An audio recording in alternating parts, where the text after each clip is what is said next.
नमस्कार साथियों, आप सबका पुनः स्वागत है श्रद्धा वेद पुराण में। तो आज हम लोग डिस्कस करने वाले हैं श्रीमद् भगवद गीता अध्याय 4 श्लोक अर्थ 33। इससे पहले हम लोगों ने अध्याय 1, 2, 3 के सभी श्लोक अर्थ सरल हिंदी भाषा में दोनों ही चैनल श्रद्धा एस्ट्रो ज्योतिष, श्रद्धा वेद पुराण में अपलोड कर दिए। तो आइए समझते हैं आज का श्लोक अर्थ। भगवान श्री कृष्ण अर्जुन को समझाते हुए कहते हैं, हे परंतप अर्जुन। परंतप यानी सामने वाले शत्रु को ताप देने वाले, ठीक हो गया।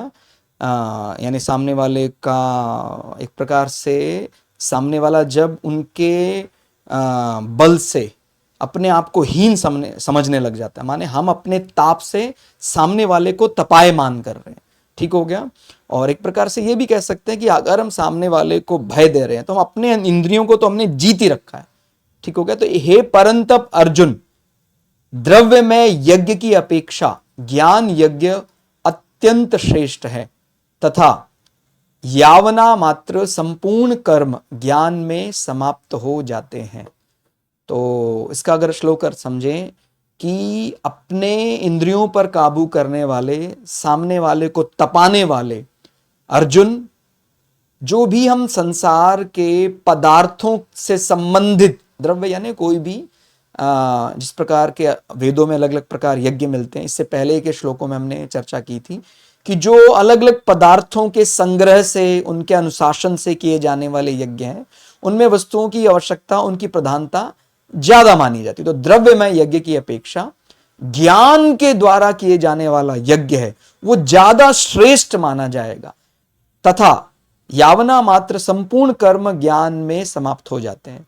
तो इस प्रकार से जो किसी वस्तु पदार्थ से संबंधित हैं वो कर्म अंततो गत्वा वो उसका जैसे ही हम ज्ञान अपने को हो जाता है तो वो एक प्रकार समाप्त हो जाते हैं। अभी ये बात समझनी है कि हम वस्तुओं पर ज्यादा यानी सांसारिक वस्तुओं पर अपनी जो निर्भरता है उसको घटाने का काम करना चाहते हैं, ठीक हो गया। ये विचार तो हमने पहले भी पढ़ा था कि हमें कूर्म की तरह रहना है, कछुए की तरह, जितना जरूरी है उतना ही हम हाथ पैर बाहर निकालें, कर्म करें और उसके बाद उसको वापस अपने अंदर। और यदि हम बात करते हैं केवल द्रव्य में यज्ञ ही चलते रहेंगे, द्रव्यों के यज्ञ से हमारी इच्छाओं की पूर्ति, हमें अर्थोपार्जन, इस प्रकार के कई वेद में यज्ञ बताए गए हैं। लेकिन जब हम द्रव्य यज्ञों से अपनी कामनाओं की पूर्ति या स्वर्ग के अधिकारी हो जाते हैं तो एक बार स्वर्ग में हमारा अधिकार हो जाता, फिर हमें लगता है कि नहीं, स्वर्ग तो मिल गया है, क्या ऐसा भी कुछ है कि जहां हमारा अंततो गत्वा, हालांकि मृत्यु लोकों से, सामान्य लोकों से तो स्वर्ग लोक बहुत ज्यादा उच्च कोटि के लोक हैं, फिर भी लेकिन वहां पर आप जानते हैं कि वहां पर भय पूरी तरह समाप्त नहीं हो सकता है, क्योंकि हम मुक्ति में ही एकमात्र भय को पूरा समाप्त मानते हैं। जैसे आयु का संकट, शरीर का संकट, इस प्रकार के संकट तो ठीक है भाई, हमारा शरीर एक सा रहेगा, हमें शरीर कष्ट नहीं होगा, भोजन का क्षुधा ऐसे बार बार परेशान नहीं करेगी, तो ये सब चीजें तो हम काबू कर लेते हैं, जो इस प्रकार के लोग स्वर्ग लोक माने जाते हैं। लेकिन हम फिर उससे ऊपर की कुछ कामना करते हैं कि भाई ये तो मिल गया, अब क्या। तो वहां पहुंच यानी ईश्वर को समझने के लिए, ईश्वर को जानने के लिए हम पदार्थ पर निर्भर होने वाले यज्ञों की अपेक्षा ज्ञान यज्ञ को ज्यादा महत्व देते हैं, और वो सबसे श्रेष्ठ यज्ञ है। और इसमें सबसे अच्छी बात यह क्या है कि ज्ञान यज्ञ को करने के लिए शुरुआत से ही बताया गया कि उसमें कोई द्रव्य की जरूरत नहीं है। भगवान, आपने पढ़ा भी होगा कि भगवान तो भाव के भूखे हैं। अगर कोई व्यक्ति किसी कारण से वो जिस प्रकार का डेकोरम बताया गया है वो अरेंज नहीं भी कर पा रहा है, फिर भी वो अपना विवेक जागृत रख के और समाज में इस प्रकार आसक्ति से रहित होकर वो भगवान की कामना करता है कि हे भगवान, तेरे सिवा कुछ नहीं है, मुझे तुझ में विलीन होना है, तो यकीन मानिए वो द्रव्य यज्ञ भी नहीं कर सकता है जो ज्ञान यज्ञ कर सकता है। थोड़ा और सरल शब्दों में समझे, यदि सूक्ष्म दृष्टि से देखा जाए तो ज्ञान यज्ञ भी क्रियाजन्य है, परंतु इसमें विवेक विचार की प्रधानता रहती है। भाई वैसे तो वो भी एक प्रकार का कर्म है, लेकिन वो कहीं ना कहीं श्रेष्ठ है, क्योंकि हम उस पर ज्यादा निर्भर नहीं है, संसार के पदार्थों पर, वस्तुओं पर। उसमें विवेक ही एक प्रधान विचार माना जाता है।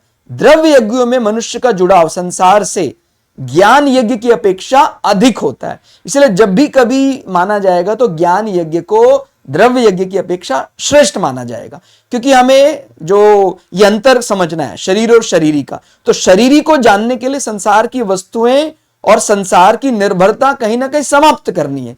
तो ज्ञान यज्ञ में कहीं ना कहीं हमारे शरीर और संसार की वस्तुओं का कोई उपयोग ही नहीं है। तो वैसे ही हम कहीं ना कहीं शरीरी की तरफ ज्यादा आकर्षित होने लग जाते हैं जब हम ज्ञान और विवेक की बात करते हैं, ज्ञान यज्ञ की ओर आकर्षित होते हैं। जब मनुष्य ज्ञान यज्ञ के लिए जाता है उस समय वह कर्मों और पदार्थों से ऊंचा उठ जाता है, अर्थात कर्म और ज्ञान इसके लक्ष्य नहीं रहते, प्रत्युत एक चिन्मय तत्व ही उसका लक्ष्य रहता है।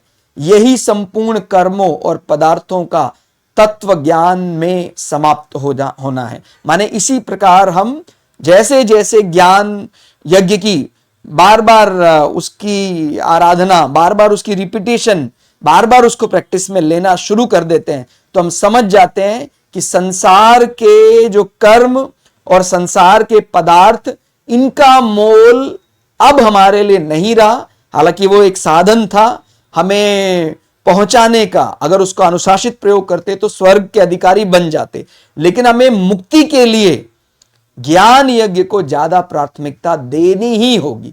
तो यह अंतर अपने को ध्यान रखना है कि भगवान ज्ञान यज्ञ करने वाले को ज्यादा श्रेष्ठ समझते हैं, बजाय कि द्रव्यमय यज्ञ यानी संसार के पदार्थों का अनुशासन से इस्तेमाल करना। इससे पहले वाले श्लोक को यदि आप अच्छे से समझेंगे, 32वें श्लोक को, तो और आपको समझ में आएगा कोई ऐसा विरोध नहीं है, द्रव्य यज्ञ की कोई मनाही नहीं है। शुरुआत तो हम सभी लोगों की एक प्रकार द्रव्य यज्ञ या इस प्रकार संसार के पदार्थों पर निर्भरता रहकर फिर उसको अनुशासन में बांधना, वहीं से शुरुआत करते हैं। लेकिन जब या ऐसा भी कोई हो सकता है जिसका पूर्व जन्म का कोई ऐसा संस्कार हो, तो वो द्रव्य यज्ञ में ज्यादा नहीं बंधेगा, वो सीधा भगवान को ज्ञान के जरिए पालेगा, भगवान को जान लेगा, शरीर और शरीर के संतर को समाप्त कर लेगा। तो भगवान कहते हैं हमेशा उस व्यक्ति को ज्यादा उच्च श्रेणी का माना जाएगा जो संसार के पदार्थों की अपेक्षा उसका जो विवेक है उसका समर्पण कर देता है ईश्वर के लिए, परमात्मा के लिए। ठीक हो गया? तो इस प्रकार इस श्लोक अर्थ को समझना है। आज के श्लोक अर्थ में फिलहाल इतना ही। श्लोक अर्थ आपको कैसा लगा कमेंट करके जरूर बताइएगा। मिलते हैं अगली वीडियो में, तब तक के लिए जय श्री भगु पराशरा, जय श्री शुक्राचार्य, नमस्कार।